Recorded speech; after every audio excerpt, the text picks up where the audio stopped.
Wherever you are right now, settled into bed, curled into a chair with something warm in your hands, or simply sitting still after a long day, let yourself stop reaching for the next thing.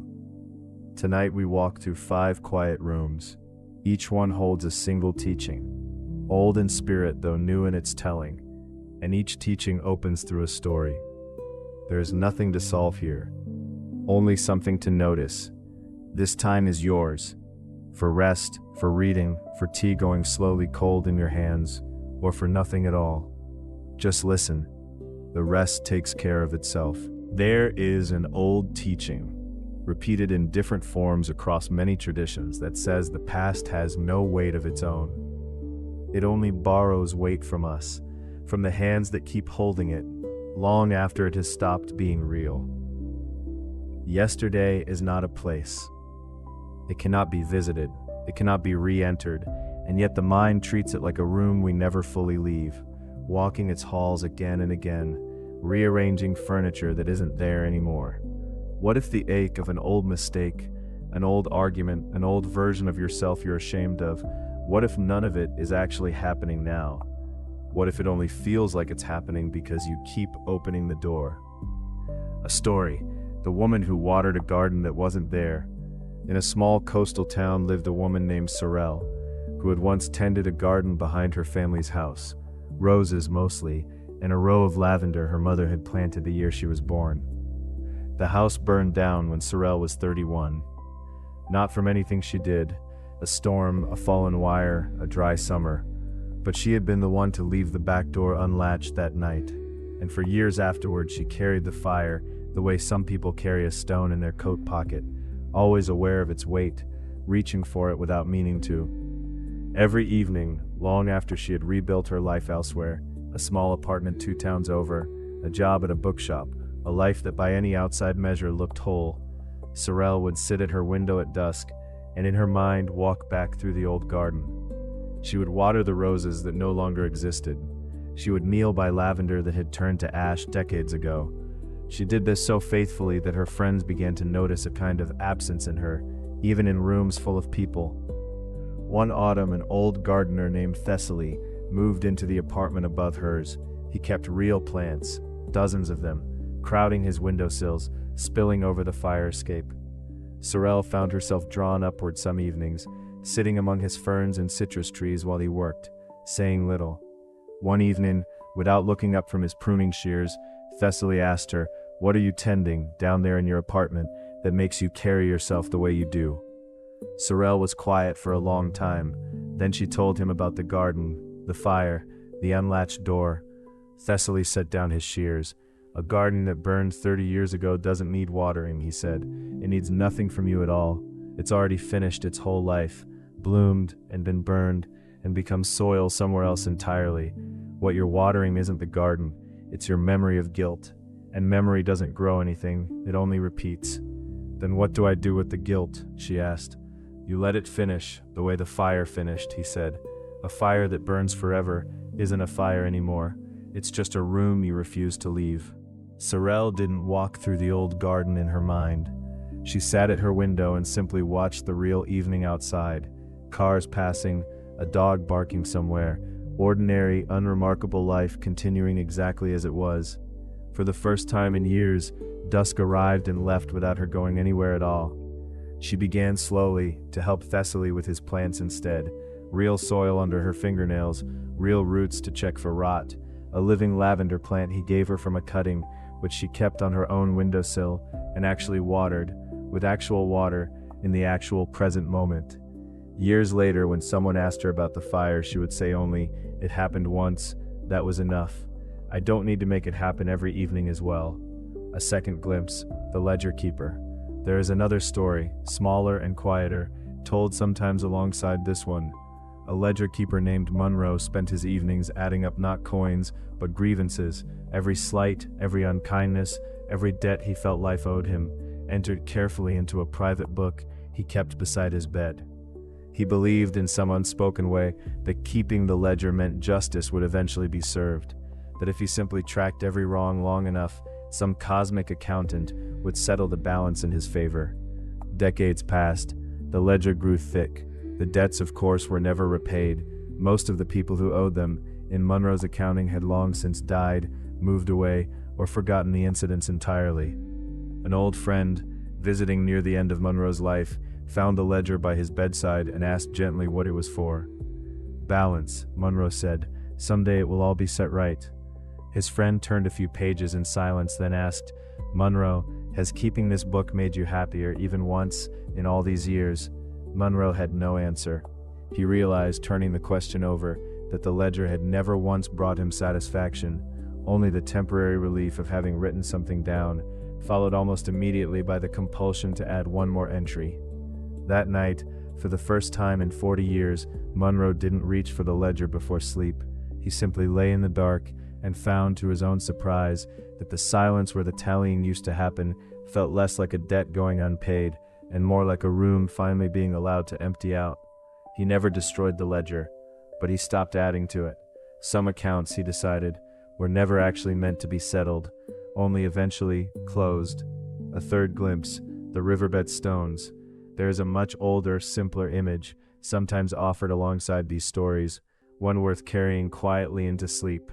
Along any riverbed, the stones nearest the water's surface are worn smooth, rounded by years of current passing over them without resistance. Deeper stones, wedged into crevices where the water cannot quite reach, often stay rough and jagged for decades longer, untouched by the same patient smoothing. It isn't that the surface stones are stronger or more deserving of smoothness. It's simply that they've allowed more water to pass over them. Whatever is jagged in you tonight, an old hurt, a hard edge from years ago, isn't necessarily wrong for still being rough. It may simply be a stone the water hasn't reached yet, or one you've kept wedged too tightly in its crevice to let the current do its slow, ordinary work. You don't have to force the smoothing. You only have to stop holding the stone so tightly against the current that it never gets the chance.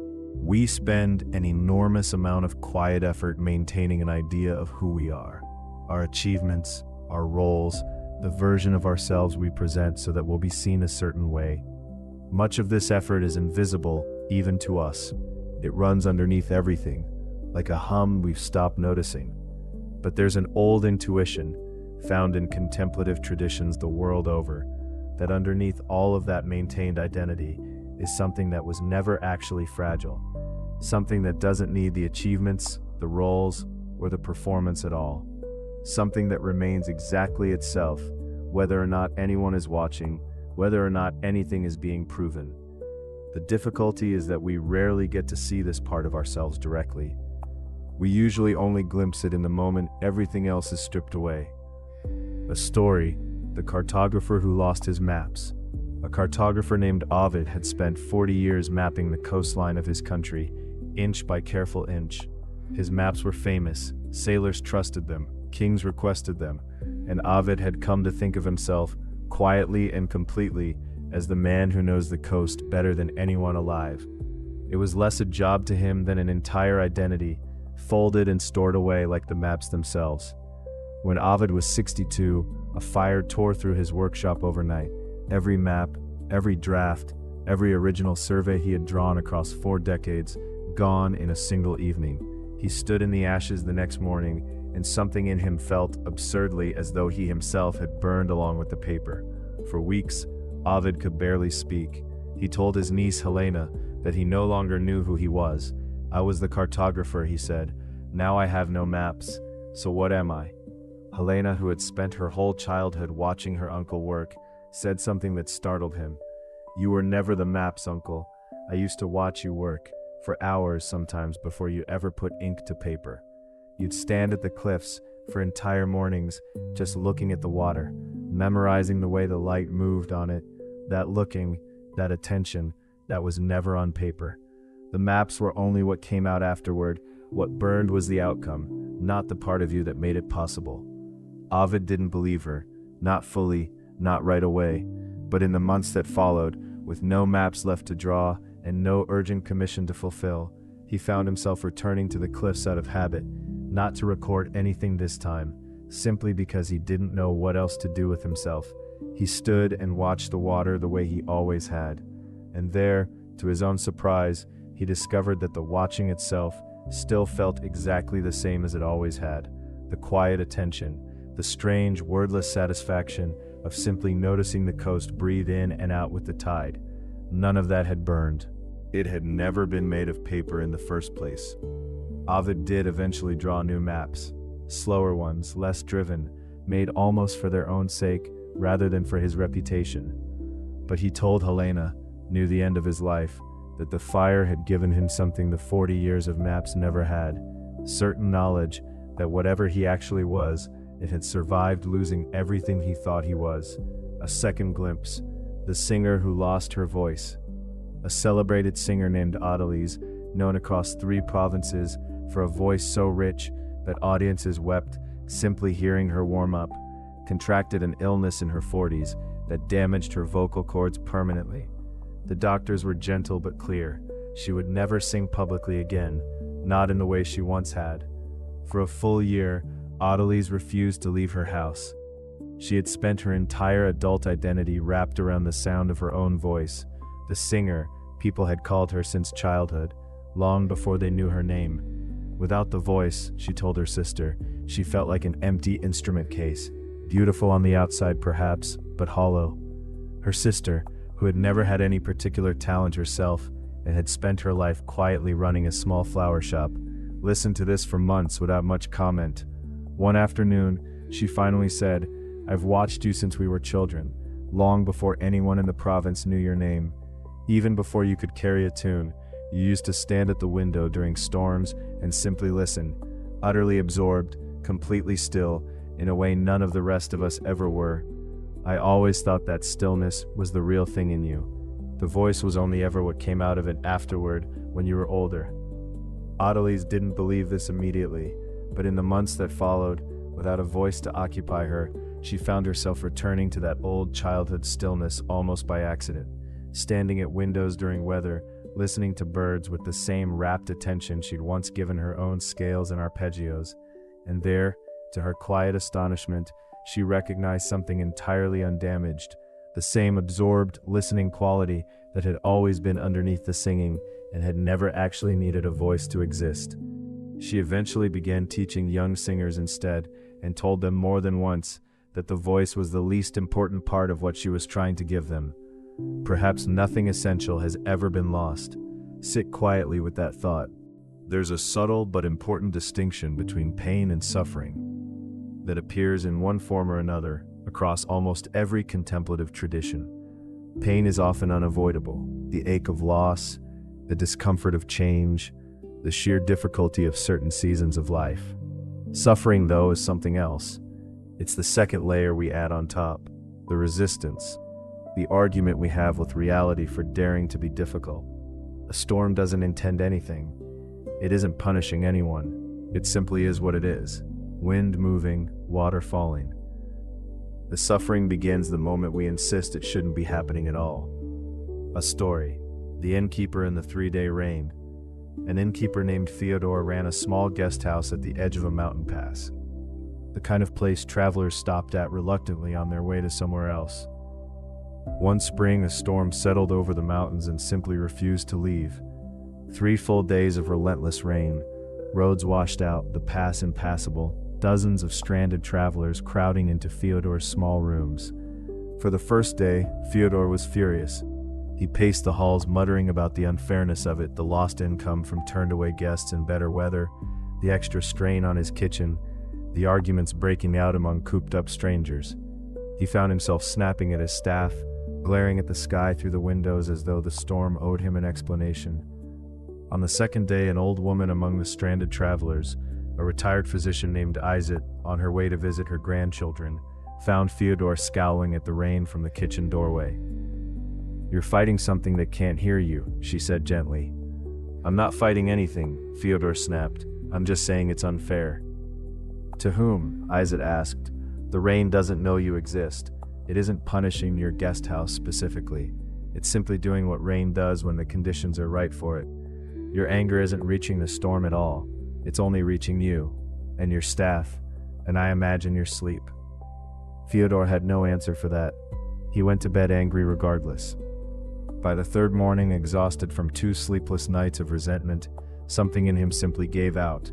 Not resignation exactly, more like a rope finally going slack after being pulled taut for too long.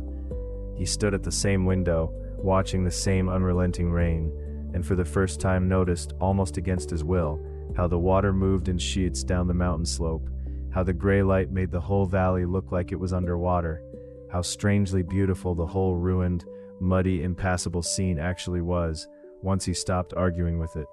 He went back into the kitchen that morning and instead of complaining, began cooking a large communal breakfast for all the stranded travelers, not because the storm had improved, but because he had.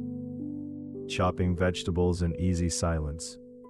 "The storm hasn't gotten any shorter," Fyodor said at one point, almost to himself. "No," Isaac agreed, "but you have gotten easier to live inside of this morning.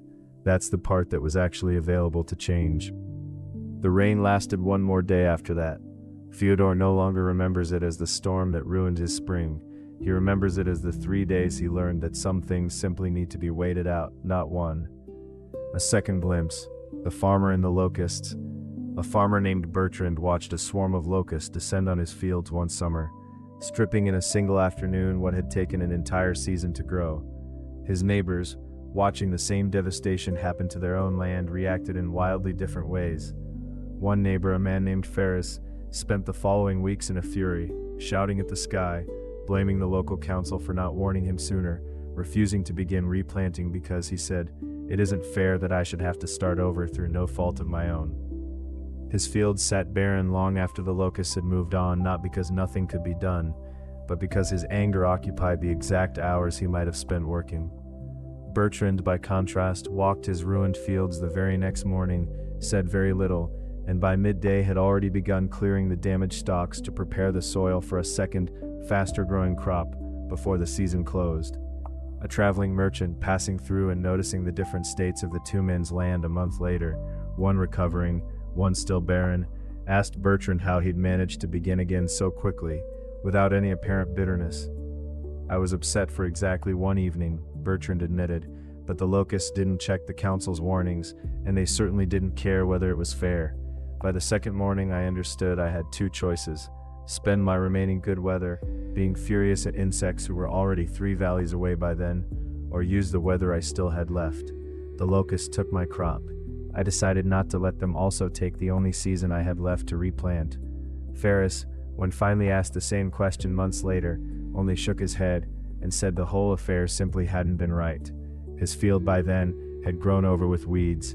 Bertrand's had already yielded a modest second harvest, not as much as the first would have been, but considerably more than nothing. A third glimpse, the tree that bent without breaking. An old grove keeper once pointed out to a visitor the difference between 2 trees that had survived the same violent windstorm the night before. One, a tall and rigid pine, had snapped clean at the trunk, its full height lying broken across the path. The other, a young willow nearby, had bent nearly sideways under the same wind, its branches scraping the ground. By morning, had already begun straightening itself back upright, entirely unharmed. The pine was stronger, by any measure you'd care to use, the grove keeper said. Thicker trunk, deeper roots, decades older than the willow, and yet it's the one lying broken this morning. Why, the visitor asked. Because the pine refused to bend. It held its shape rigidly against the wind, all night, using every bit of its considerable strength to remain exactly upright, exactly as it always had been, until the wind simply found the one thing stronger than its rigidity. The willow never tried to outstrengthen the storm at all. It simply allowed the wind to move it, trusting that being bent for a night wasn't the same as being broken, and by morning, once the storm had passed, there was nothing left for it to recover from, because it had never actually fought the thing it couldn't defeat. The visitor sat with this a while, watching the willow's branches settle slowly back into their usual shape as the morning sun rose over the grove. So which one am I supposed to be when the storm comes? She finally asked. The grove keeper smiled. That's really the only question worth asking yourself each time the wind picks up. Not every storm asks to be defeated. Some simply ask to be witnessed. A recurring image in contemplative teaching compares the mind to open sky, and our passing thoughts, worries, and moods to clouds moving through it. Clouds can be thick or thin, dark or bright, fast-moving or completely still. But no cloud, however heavy, has ever actually touched the sky itself or changed what the sky fundamentally is. The awareness that notices your thoughts is not made of the same material as the thoughts. It's the space they pass through. And that space, whatever else is happening, remains exactly as open as it always was. A story: the lighthouse keeper who counted ships. An old lighthouse keeper named Bellamy had worked the same rocky point for 31 years, watching ships pass in every kind of weather. Clear nights when he could see for miles, fog so thick he could only hear the water, storms that made the entire tower groan on its foundation. A young apprentice named Corin came to learn the work from him one autumn, and one night, during an unusually violent storm, Corin found himself gripping the railing in a mild panic, certain the whole lighthouse might come down around them. Bellamy, by contrast, sat calmly at his logbook, marking down ships as their lights appeared and disappeared through the wind-driven rain, exactly as he did every other night. "How are you not afraid?" Corin asked him, shouting slightly over the wind. "I am afraid," Bellamy said without looking up. "Watch, there, that thought just passed through. The tower could fall. Here's another. Corin looks frightened. I should reassure him. And another. The log needs updating regardless of the weather. They're all passing through, one after another, same as always." "Then how are you writing in the log at all, with all of that going through your head?" Bellamy finally looked up. "Because none of those thoughts are me, exactly. I'm the one noticing them arrive and noticing them leave. I've sat in this chair through 31 years of storms, and every single one of those storms eventually passed. Every fear about them passed along with it. What never left, through any of those 31 years, was the noticing itself. The part of me sitting here now is the same part that sat here during the very first storm I ever watched, as a nervous young man exactly your age." Corin sat down slowly beside him. "So the storm outside, and the fear inside, they're not actually the same thing?" "No," Bellamy said. "The storm is loud and enormous, and will absolutely wear itself out by morning, same as they all do. The fear is a cloud passing through a much larger sky. If you can find the part of you doing the noticing, the sky itself, so to speak, you'll find it was never actually in danger. It doesn't get wet in the rain, it doesn't shake in the wind, it just watches the whole thing happen, exactly as it's doing right now." Corin had stopped gripping the railing. He had spent the last hour of the storm simply watching his own fear arrive, sit with him a while, and eventually move on, the way every ship's light eventually moved past the point and out of view, leaving the same wide, undisturbed, dark water behind it. A second glimpse, the child in the puddle of storm clouds. A small child named Wren once stood with her grandmother beside a puddle after a summer storm, watching the gray, churning sky reflected perfectly on its still surface. Every cloud, every shifting shade of storm light mirrored precisely in the shallow water at their feet. "Grandmother," Wren said, pointing, "the puddle looks scared. Look how dark the clouds are inside it." Her grandmother crouched beside her. "Does the puddle look scared to you, or does it simply show whatever passes over it, without being troubled by any of it?" Wren considered this, tilting her head. "It doesn't look troubled," she admitted. "It's very still, actually. It's just showing the storm." "That's exactly right," her grandmother said. "The puddle isn't the storm, even though the storm is completely visible in it. If a leaf fell into the puddle right now, the water would ripple and the reflected clouds would scatter for a moment, but the puddle itself would still be there afterward, exactly as still and exactly as clear as before. Once the ripples settled, the clouds never actually touch it. They only ever pass across its surface." Wren dropped a small pebble into the puddle to test this, watching the reflected storm clouds break apart into ripples and then slowly reassemble. "You're a bit like this puddle," her grandmother told her. "All day long things pass across you, a scraped knee, a friend being unkind, an exciting surprise, a nap you didn't want to take.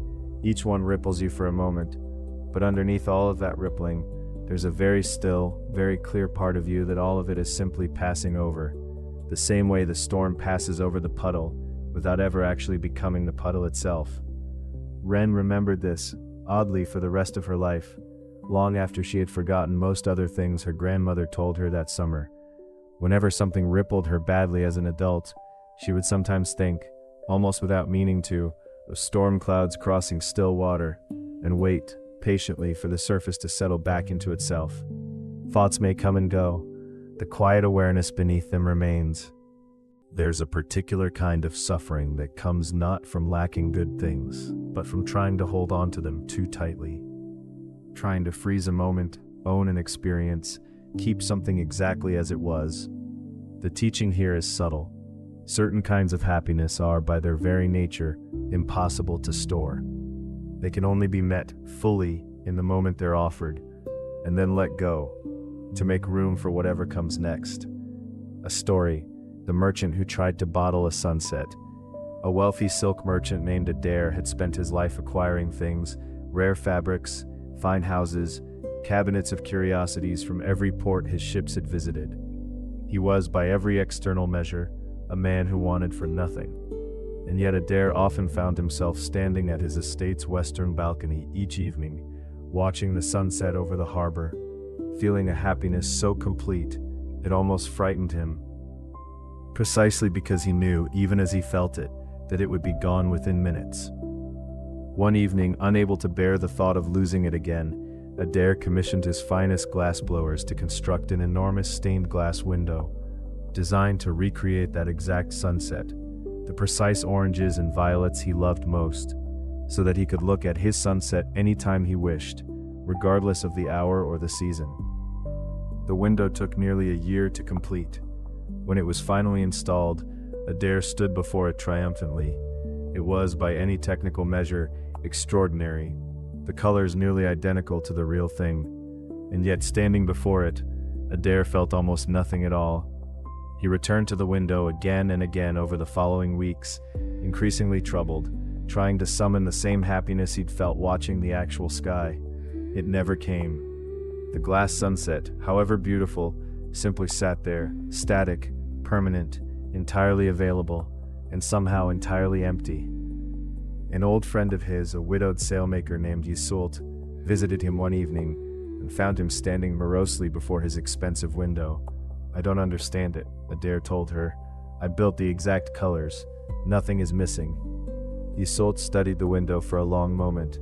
"Everything is missing," she said finally. "The real sunset was never really about the colors, Adair. It was about the fact that it was leaving, even as you watched it. That's what made you hold your breath. That's what made you feel it so completely. You knew you only had those few minutes, and so you gave the moment your whole attention, instead of half of it.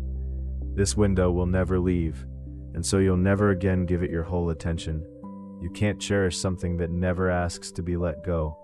Adair sat with that for a long time.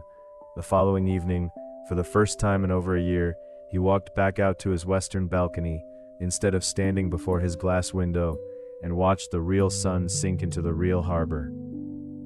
Knowing full well it would be gone in minutes, and finding to his quiet surprise that this was exactly what let him feel it so completely again. He kept the stained glass window in his house for the rest of his life, but he stopped calling it his sunset. He began calling it simply, "The day I learned that some things are only beautiful because they don't stay." A second glimpse: the orchard in winter. An old orchard keeper named Halvard was once asked by a visiting scholar why he never seemed troubled each autumn when the leaves of his beloved apple trees turned brittle, browned, and fell to the ground in heaps, leaving the orchard bare and skeletal for months at a time. "Doesn't it grieve you," the scholar asked, "to watch something so full of life become so empty, year after year?" Halvard considered the question while raking leaves at an unhurried pace. "It would grieve me," he said, "if I believed the bareness was the end of the story. But I've tended this orchard for 42 winters now. Not once, not a single time in 42 years, has a tree that lost its leaves in autumn failed to grow them back by spring. The bareness isn't the tree dying, it's the tree resting. It simply looks to an untrained eye exactly like an ending. But how do you know each year that spring will actually come again?" "I don't know it the way I know that stone is hard or water is wet," Halvard admitted. "I know it the way you know a friend will write back, based on 42 years of them always having written back before. Faith, perhaps, is simply attention paid carefully enough, for long enough, that you stop mistaking a pause for a permanent ending. The scholar returned the following spring, uninvited, simply to see for himself. He found Halvard exactly where he'd left him the previous autumn, this time surrounded by trees thick with blossom, precisely as promised. I confess, the scholar said, I half expected to find the orchard still bare. Most people do, Halvard said, smiling slightly. That's rather the whole point of an orchard in winter. It teaches you, if you let it, that bare branches and dead ones only look identical from a distance. A third glimpse, the traveler in the borrowed room. A traveler once stopped for a single night at a modest inn on a long journey, and was given, by mistake, the finest room in the house, usually reserved for visiting dignitaries, with silk curtains, a carved four-poster bed, and a view over the entire valley. The innkeeper apologized profusely the next morning for the error, explaining the room had been meant for someone else, and moved the traveler to a plainer room for the remainder of his stay. The traveler found to his own surprise that he wasn't troubled at all. A companion hearing the story later asked him, "Weren't you upset losing a room like that after only one night?" The traveler said, "I never actually owned that room. I was only ever passing through it. I enjoyed the view while it was mine to enjoy, and now I enjoy this smaller room instead, for exactly as long as it happens to be mine. The mistake wasn't in losing the fine room. The mistake would have been believing, even for one night, that it was ever truly mine to keep." He added, almost as an afterthought, "Most of what any of us have, a home, a marriage, a good season of health, even a life itself, is a room we're passing through, not one we've been given the deed to. The nights we spend worrying about losing the room are nights we could have spent simply enjoying the view. This moment is enough. Let it be complete just as it is. 5 doors, 5 rooms, one quiet thread running beneath all of them. What you resist tends to persist, and what you allow tends to pass, exactly as it should. The garden that finally finished burning, the cartographer who found himself standing at the same cliffs, watching long after the maps were gone, the innkeeper who stopped arguing with the rain, the lighthouse keeper who found the sky behind his own fear, the merchant who learned that some happiness only exists because it's already leaving. Tonight, wherever you are, you don't need to hold on to anything, and you don't need to fight anything either. Whatever is passing through, a memory, a fear, a sadness, a joy, let it pass the way weather passes. You are never the storm. You are always the sky it moved through. Rest if it's time to rest. Stay in the quiet if you'd rather stay a while longer. Nothing here needs to be solved tonight. It only needed to be noticed."